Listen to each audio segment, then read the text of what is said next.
근데 사실 후킹 문구만 잘 쓴다고 릴스가 성공하진 않아요. 이번에는 제가 후킹 영상, 자막, 썸네일, 가시성까지 완벽하게 정리해서 알려드리겠습니다. 이거 하나만 제대로 알아도 릴스 조회수와 도달률이 확 달라질 거예요.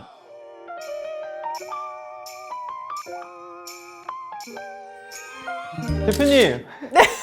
뭐 하세요? 아이고 민망해라. 저 지금 썸네일에 넣을 셀카 찍고 있었어요. 대표님, 저 오늘 또 질문이 있어요. 네네. 요즘에 인스타그램 릴스가 엄청 인기잖아요. 네. 근데 그냥 영상 하나 올리는 것만으로도 진짜 충분할까요? 그냥 영상이요? 네. 피디님 인스타그램 왜 하세요? 저 돈 벌려고. 돈 벌려고 하시죠? 네. 누가 돈을 줘요 근데? 사람들? 그쵸, 사람들, 소비자가 주잖아요. 네네. 그럼 뭔가 그 사람들에 맞춰서 뭔가 목적을 갖고 올려야죠. 그냥 올리는 건 일기죠. 일기장으로 올렸네요. 다 지우세요 빨리. 아니 근데요 대표님, 릴스 조회수가 잘 나오는 영상이랑 잘 안 나오는 영상이 있어요. 근데 그거의 한 끗 차이를 진짜 모르겠어요. 그게 뭐가 사실 있어요? 알고 보면은 쉬운데 아무것도 모르는 상태에서 보면 이게 분석이 잘 안 되잖아요. 근데 저는 이제 다 알고 있으니까 이걸 딱 보면 이건 이래서 좀 안 되는 것 같다, 저거는 이 포인트 때문에 좀 터졌구나, 이런 게 좀 보이는 것 같아요. 대표님, 그러면 릴스를 제대로 분석을 해보고 나서 이거 하나만 알아도 조회수가 완전히 달라진다라는 포인트가 있을까요? 제가 앞에서 PD님한테도 잠깐 질문 드렸잖아요. 우리한테 돈을 주고 구매하는 거는 소비자거든요. 그럼 그 소비자들의 관점에서, 이 판매자인 내가 아니라 소비자 관점에서 이 정보가 정말 나한테 도움이 될까? 이런 생각이 들 수 있게 만들어야죠. 그거를 좀 고민해야 됩니다, 우리는. 대표님, 그럼 저처럼 일기장으로 릴스를 재미삼아 올리는 사람도 있지만 진짜 마케팅 도구로 활용하는 분들도 되게 많으시잖아요. 사업이나 브랜딩을 위해서 릴스를 활용하면 이거 좋다라는 게 뭐가 있을까요? 하나만 말씀드리긴 좀 어렵고요. 제가 직접 경험을 해봤기 때문에 일단 첫 번째는 매출이죠. 매출이 그냥 눈에 띄게 바로 오르는 효과를 볼 수 있습니다. 두 번째는 사실 이 마케팅을 잘한다는 건 딱 첫 판매까지고요. 그 이후에 재구매를 계속 일으키기 위해서는 또 이 사람들을 내 팬으로 만들어야 되거든요. 근데 그것도 릴스로 다 할 수 있어요. 그래서 저는 제 팬들도 또 만들 수 있게 됐고, 세 번째, 정말 예전이라고 하면 상상도 못할 이런 다양한 기회들이 나를 찾아온다, 이런 거 인생이 바뀌는 거네요. 진짜 180도 바뀌었어요. 제가 지난 영상에서 조회수를 결정하는 후킹 문구 중요성을 얘기했잖아요. 근데 사실 후킹 문구만 잘 쓴다고 릴스가 성공하진 않아요. 이번에는 제가 후킹 영상, 자막, 썸네일, 가시성까지 완벽하게 정리해서 알려드리겠습니다. 이거 하나만 제대로 알아도 릴스 조회수와 도달률이 확 달라질 거예요. 대표님, 후킹 영상이 중요하다고 하셨는데 진짜 사람들이 3초 만에 영상을 확 지나쳐버리나요? 당연하죠. 요즘 영상이 얼마나 많아요. PD님도 아마 집에서 이렇게 누워서 핸드폰 볼 때 이렇게 쓱쓱 넘기면서 보실걸요? 예쁜 여자들도 되게 많고 그러잖아요. 대표님, 그러면 대표님이 제작했던 릴스 중에서 이거 후킹 제대로 먹혔다라는 영상 혹시 있었나요? 진짜 딱 하나 생각나는 게 있어요. 이런 얘기를 딱 듣자마자. 네네. 제가 쫄지마 별거 아니야 라는 후킹 문구를 넣어서 만든 릴스가 있는데요. 쫄지마 별건 아니야? 네, 쫄지마 별거 아니야. 그게 딱 2초 정도의 첫 영상이 뭐였냐면, 제가 튤립을 책상에서 이렇게 딱 드는 순간 튤립 잎이 다 떨어지는 영상이었어요. 지금 이러시잖아요. 네. 네. 그걸 본 소비자들이 이거 뭐야 어떡해? 약간 이런 마음이 들었나 봐요. 네네. 그거는 시청 지속 시간이 정말 많이 나왔어요. 사람들이 이 처음에 이렇게 충격적인 장면을 보니까 이 다음에 어떻게 되는지 궁금하잖아요. 맞아요. 끝까지 보더라고요. 저는 이때 후킹 영상 진짜 중요하구나. 사실 후킹 영상이라는 말도 제가 좀 만들어서 막 쓰고 있거든요. 그냥 첫 번째 영상 중요하다 이렇게 얘기하다가 이걸 조금 더 와닿게 할 수 없을까? 그걸 생각했을 때 후킹 문구가 중요하다고 하니까 그럼 나는 영상의 중요성도 좀 강조하고 싶어, 이런 마음에서 수강생님들한테는 후킹 문구도 중요하지만 후킹 영상도 중요하다, 이렇게 좀 전달을 하고 있습니다. 그래서 그럼 계속 끝까지 보게 만드는 건 결국 후킹 영상이 중요하다 이렇게 생각할 수 있겠네요. 맞아요. 근데 후킹 문구도 당연히 중요한데 후킹 문구만으로는 안 된다는 거죠. 대표님, 그러면 좋은 후킹 영상의 특징 있을까요? 저는 딱 3가지 정도 생각해봤는데요. 첫 번째, 예상 밖의 장면. 두 번째, 핵심 메시지 강조. 세 번째, 역동적인 움직임입니다. 일단 하나씩 한번 풀어보자면, 첫 번째 영상이 바로 제가 썼던 거죠. 내가 알고 있는 그 튤립인데 딱 들었을 때 잎이 다 떨어지네? 이게 이제 예상 밖의 장면이잖아요. 그럼 이게 뭐지? 이거 어떻게 되는 거지? 이런 궁금증이 들면서 끝까지 볼 수밖에 없게 만드는 거죠. 두 번째, 핵심 메시지 강조는 이 영상에서 뭘 얻을 수 있는지 바로 보여주는 거예요. 예를 들면 다이소에서 쉽게 구할 수 있는 화병으로 집에서 초보자도 쉽게 꽃꽂이 할 수 있는 영상을 보여주고 싶어요. 그럼 완성품을 먼저 보여주고 그 다음에 만드는 과정을 하나씩 보여주는 거죠. 세 번째는 역동적인 움직임이라고 했잖아요. 뭐 예를 들면 그 다이소에 그 화병을 사러 가는 달려가는 모습부터 먼저 보여준다든지 이렇게 사람들이 시선을 다른 데로 가지 않게 잡아주는 역할을 할 수 있습니다. 대표님, 그리고 릴스 보다 보면 다들 사운드 없이 보는 경우도 있잖아요, 지하철에서. 그러면 자막이 진짜 중요하겠네요? 너무 중요해요. 이거는 인스타그램 CEO가 얘기했어요. 저의 뇌피셜이 아니라 공식적으로 인스타그램 CEO가 이야기한 겁니다. 이 자막이 중요한 이유는 방금 PD님이 말씀하신 것처럼 릴스 콘텐츠는 사운드 없이 재생이 되기 때문에 자막만 보고도 이 영상 전체의 내용을 이해할 수 있어야 돼요, 소비자들이. 그리고 원하면 이제 그때 딱 클릭해서 사운드를 키는 거죠. 그래서 자막은 저는 꼭 넣어야 된다고 생각합니다. 대표님, 그리고 여러 가지 실험을 많이 해보셨을 것 같은데 자막이 없는 영상 그리고 자막이 있는 영상 조회수 차이가 좀 있었나요? 제가 옛날 딱 릴스 마케팅 하기 전에 올린 영상들이 다 자막이 없었죠. 그때 조회수 한 1000, 2000 정도 나왔나? 근데 자막을 넣기 시작했더니 기본이 1만, 뭐 많이 나오면 10만, 100만, 200만까지 막 올라가고요. 근데 자막이 없어도 터지는 경우가 있어요. 어떤 경우냐면 이거는 보통 근데 외국에서 많이 봤는데 정말 미친 퀄리티, 영상의 퀄리티가 정말 뭐 그 영화 감독님이 찍은 것처럼 미친 퀄리티로 찍었다? 이거는 영상만 있어도 사람들이 보더라고요.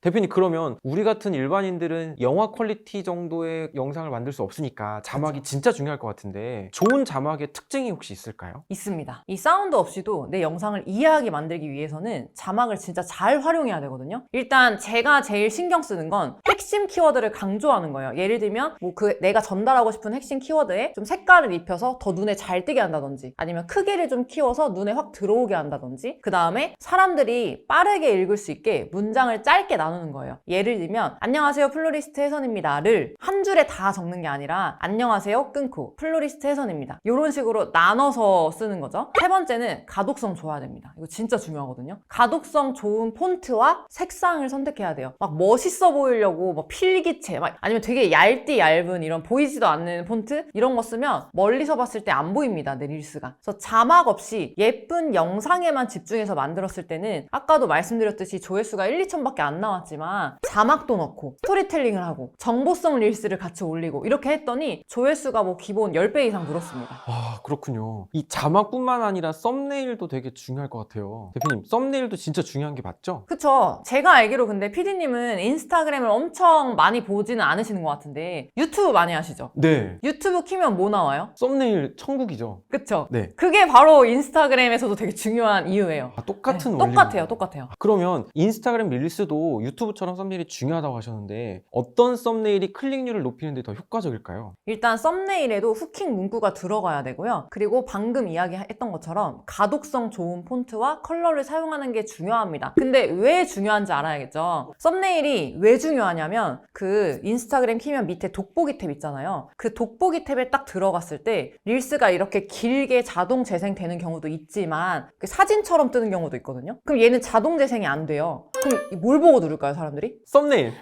그 썸네일에 있는 자막을 보고 궁금해 이러면서 누를 거 아니에요. 아, 카피를 보고. 그쵸. 그래서 이 돋보기 탭에 들어갔을 때는 그 썸네일이 그런 역할을 하기 때문에 중요하고요. 돋보기 탭이 아니라 어떤 소비자들은 내 아이디를 검색해서 들어올 수도 있잖아요. 그럼 내 계정, 내 피드에 들어왔을 때 그 썸네일들이 쫙 이제 보이죠. 그럼 그 중에 소비자가 이거는 무슨 내용일까? 저거는 무슨 내용일까? 골라서 눌러보게 하려면 결국 유튜브처럼 썸네일이 중요한 거죠. 대표님, 그러면 그 썸네일에 얼굴이 나오고 안 나오고도 굉장히 중요한가요? 얼굴이 나오는 게 좋아요? 안 나오는 게 좋아요? 사실 우리는 이제 얼굴형 인플루언서를 할 게 아니라면 안 나와도 괜찮아요. 근데 제가 말씀드리는 건 뭐냐면 내가 판매만 할 거야. 그러면 그냥 손만 나와도 돼요. 이 상품 어떻게 만드는지 이렇게 보여주기만 하면 되잖아요. 근데 내가 수업을 하고 싶어. 그럼 얼굴이 무조건 나와야 됩니다. 신뢰감을 주기 위해. 그쵸. 우리 네이버에 뭐 고3, 뭐 수능, 수학 뭐 이런 식으로 검색해보면 뭐 문제집 홍보하는 것보다 강사진 홍보하는 게 훨씬 맞아요. 많잖아요. 그쵸? 네네. 똑같아요. 제가 만약에 수업한다고 했는데 뭐 책 읽어주는 남자 뭐 이런 것처럼 얼굴 뭐 여기까지만 나오고 막 목소리만 들린다든지 수업 들으러 갔는데 가면 쓰고 있다든지 이러면은 사실 뭐지? 다른 강사가 대신 와서 수업하나? 이런 생각이 들 수도 있잖아요. 그쵸? 그래서 이 강사에 대한 신뢰도를 높여주려면 그때는 얼굴 공개를 무조건 해야 됩니다. 근데 이 인스타그램 릴스도 썸네일을 교체할 수 있어요? 교체할 수 있어요. 올리고 나서 네. 수정 버튼을 눌러요. 그 수정에 들어가면 그 위에 커버 편집이라는 버튼이 있거든요. 네, 그거를 눌러가지고 바꿀 수 있습니다. 대표님, 그럼 결국에는 좋은 영상이라고 하는 건 눈에 띄게 하는 거잖아요. 눈에 띄지 않으면 의미가 없다라고 생각이 들 것 묻혀버리죠, 같은데 그냥. 예. 진짜 사람들이 잘 안 보게 되는 요소가 역으로 있을까요? 아, 이거 진짜 안 볼 것 같다라는 것. 있어요. 일단 너무 지루해. 다음 영상은 도대체 언제 나오지? 계속 기다리게 되는 거죠. 사실 소비자들은 기다려주지 않잖아요. 맞아요. 뭔가 너무 천천히 이렇게 흘러간다든지 뭔가 아무튼 기다리게 하는 거, 일단 지루한 거. 그 다음 두 번째, 난 궁금하지 않은 내용을 자기 혼자 취해서 이렇게 얘기하시는 경우가 있어요. 그래서 너무 사장의 관점에서만 얘기하는 거죠. 내 제품이 최고다, 이런 느낌이죠, 어떻게 보면. 그래서 그런 거는 정말 저도 어떻게 보면 평소엔 소비자이기 때문에 그냥 거부감부터 들더라고요. 대표님, 그러면 이 가시성을 높이려면 뭐 자막, 폰트 색감 뭐 이런 거를 어떻게 활용해야 돼요? 제가 이제 안 좋은 그냥 예를 말씀드리면은 흰색 배경에 아니면은 되게 연한 뭐 노란색 배경에 흰색 글씨를 쓰는 분들이 있어요. 안 보여요. 진짜 저 되게 젊지만 눈을 요렇게 뜨고 봐야 돼요. 개슴츠레하게 뜨고 봐야 보이는 그런 폰트들. 아니면은 정말 예뻐요, 영상은. 근데 폰트가 정말 콩알만해요. 되게 근데 멋있는 또 폰트로 뭐라고 써있는지도 안 읽히게 써놨어요. 이런 거는 사실 최악입니다. 이런 건 최악이고, 예를 들어 내가 배경이 좀 밝다 그러면 좀 진한 글씨체를 쓴다든지, 또 아니면 검정 배경이다 그러면 빨간색보다는 노란색이 또 눈에 더 띄잖아요. 그래서 그런 식으로 좀 색상 대비를 활용하는 거죠. 대표님, 그러면 디자인 감각이 좀 부족한 사람들 위해서 이 색상에 대해서 조금 힌트를 얻을 수 있는 이런 사이트 혹시 있을까요? 있죠. 이거는 제가 댓글에 남겨놓을게요. 저도 이런 게 조금 처음에 부족했는데 이런 사이트들도 참고하고 또 열심히 릴스를 만들다 보니까 예전에 비해 정말 많이 좋아졌거든요. 제가 댓글에 남겨놓도록 하겠습니다. 아, 대표님, 그리고 되게 중요한 게 있었어요. 이 폰트도 어떤 걸 써야 될지 모르겠더라고요. 진짜 어려웠는데 대표님, 이것 좀 해결해 주세요. 폰트 예쁜 거 너무 많잖아요. 저도 결정장애가 막 왔었거든요. 근데 중요한 거 뭐냐면 너무 얇거나 장식이 많은 거 안 됩니다. 굵고 깔끔한 폰트가 좋아요. 그리고 둥글고 부드러운 폰트보다는 직관적이고 강한 폰트가 정보를 전달할 때는 더 좋습니다. 근데 뭐 여러분의 뭐 스토리 같은 걸 얘기할 때는 둥글고 부드러운 폰트도 괜찮아요. 그리고 배경과 대비되는 색상을 한번 활용해 보시고요. 또 핵심 키워드에는 컬러를 넣어서 강조해 보세요. 그리고 앞에서도 잠깐 이야기했지만 자막은 제가 짧게 끊으라고 했잖아요. 한 줄에 한 6글자에서 8글자 정도 될 수 있게 짧게 나눠주시고요. 중요한 단어에만 컬러나 크기를 바꿔서 강조해 주시면 됩니다. 또 한 가지, 화면 구성은 단순하게 하시는 게 좋아요. 왜냐하면 이 영상 같은 게 너무 복잡하면은 시청자가 도대체 이 눈을 어디다가 둬야 될지 모르거든요. 핵심 내용이 잘 보이게 영상 속의 요소들을 좀 정리해 주세요. 또 핵심 메시지 주변에는 여백을 좀 주시면 더 글씨가 잘 보입니다. 안 그러면 좀 답답해 보여요. 자막과 영상이 겹치지 않도록 하는 것도 되게 중요해요. 제 수강생님 중에 릴스를 처음 만드시는 분들이 많이 하는 실수가 뭐냐면 영상이 이렇게 있으면 정 가운데다가 엄청 크게 자막을 딱 넣어놔서 정작 이 상품이 다 가려져요. 이러면 안 되겠죠? 그래서 이렇게 자막과 영상이 겹치지 않게 좀 조심해 주시고, 자막 위치는 이것도 많이 하는 실수. 여기 있다가 저기 있다가 여기 있다가 막 이렇게 여기저기 막 배치를 하시는데, 이게 아니라 일관되게 배치해 주셔야 시선을 많이 빼앗기지 않고 편하게 볼 수 있습니다. 대표님, 오늘 너무 많이 알려주셔서 지금 머리가 터져요. 대표님, 그러면 릴스를 처음 시작하는 사람들이 이거 하나만 알았으면 좋겠다 라는 게 있을까요? 일단 내가 누구한테 이야기할지 알아야 되잖아요. 내 타겟 소비자가 누구일지를 먼저 정해야겠죠? 그게 제일 중요하다고 봐요, 저는. 페르소나. 그쵸. 다 필요 없고 이 페르소나부터 정해야 돼요, 일단. 그래야 뭐든 할 수 있어요. 릴스든 뭐든 간에. 대표님, 그럼 마지막으로 나의 선표 릴스 성공 공식을 딱 한 문장으로 정리한다면요? 제일 중요한 거 하나. 하나의 영상에서 딱 한 가지의 핵심 메시지만 정확하게 전달한다. 이겁니다. 절대 2개, 3개 얘기하지 않아요, 저는. 오늘 제가 인스타그램 릴스 마케팅에 대해서 좀 여러 가지 꿀팁을 알려드렸는데요. 다시 한번 좀 복습을 해보시면서 노트에 좀 적어보시고요. 하나하나 또 도장 깨기 하듯이 꼭 여러분에게 적용을 해서 여러분 릴스가 떡상하기를 진심으로 응원하겠습니다.